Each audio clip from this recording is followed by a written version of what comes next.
এখন বাইরে 11:15। আমি আমার বরের জন্য বানাচ্ছি খাবার। কি খাবার বানাচ্ছি দেখো।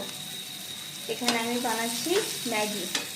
আমার বর ভাত খাবে না, ও কিছুতেই রাত্রিবেলা ভাত খেতে পারে না। আমি আমার জন্য এই যে গরম গরম একটুখানি ভাত করলাম, আমি আর আমার মেয়ে খাবো। কারণ দুপুরকার তরকারি আছে, সব তরকারি খাবে না বলে দিল, বললো আমি ম্যাগি খাবো।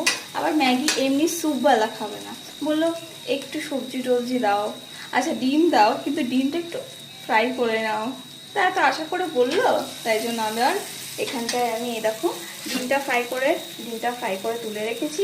এখানটায় সবজিগুলোকে আমি সুন্দর করে ফ্রাই করে নিয়েছি, হালকা সতে, বেশি ফ্রাই না। এবার আমি দিয়ে দেবো আমাদের জল।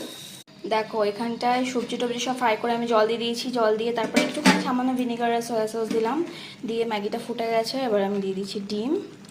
ম্যাগিটা সত্যি এত সুন্দর হয়েছে না, এখন আর আমার ভাত খেতে ইচ্ছে করছে না, কিন্তু কিছু করার নেই, ভাত হয়ে গেছে। আর ম্যাগি 2 প্যাকেট আছে, যেটা ওরই লাগবে।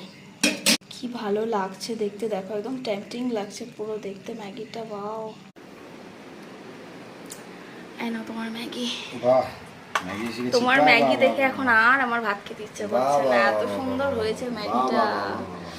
কি বলবো, আর থাকতে পারছি না গন্ধে, দারুণ হয়েছে।